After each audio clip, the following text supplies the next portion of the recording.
Hello, I am Candace, a licensed professional counselor, and you are watching Inside of New England's Therapeutic Talk.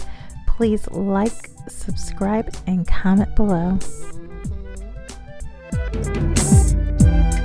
Hello, so we're getting ready to go to the free breakfast today on Juneteenth, and I am at one of the members of the New Britain Racial Justice Coalition's house, and we're getting everything in the car. And because I'm still recovering from my surgery, I'm just giving verbal praise and encouraging everybody while they're loading up the car. Everybody's doing such a great job. We have all the stuff in the cars almost. All stuff into the cars. And these are some of the prizes that we have for the kids.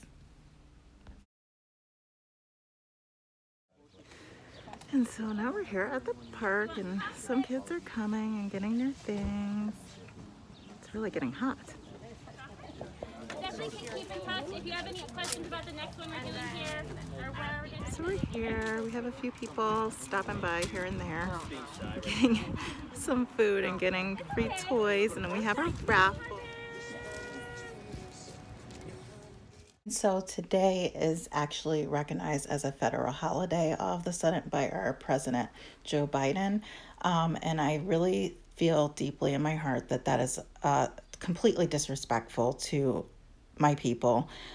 There is still not a bill put in place to protect us from police genocide, from the Holocaust that our people are experiencing, and there's nothing put in place to protect our lives.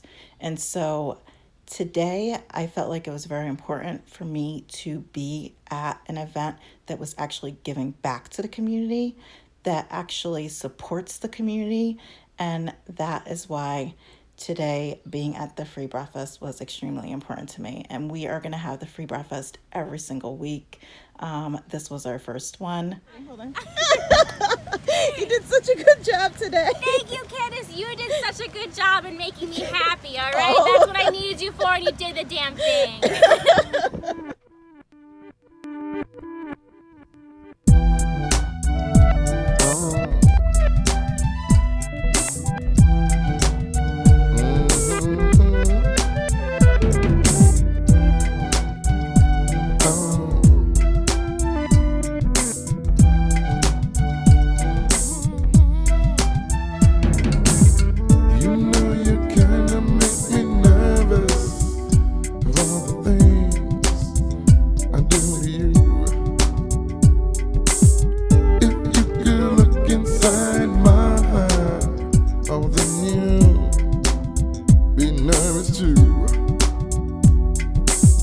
There's so many things to say before I turn and walk away.